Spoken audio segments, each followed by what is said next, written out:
So here we are back at the front door that we did almost 2 years ago. So it's been 2 summers and with the Rubio Monocoat, and it looks exactly as it did when I put it up. No flaking, no fading.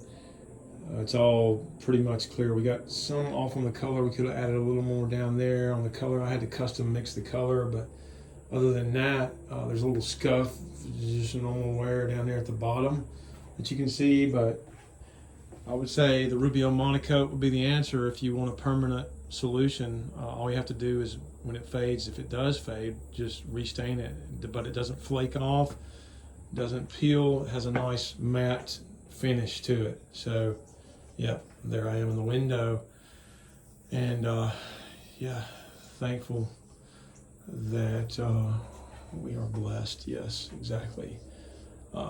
Anyway, that's Rubio Monocoat. So if you're questioning about it, it works. I'm impressed.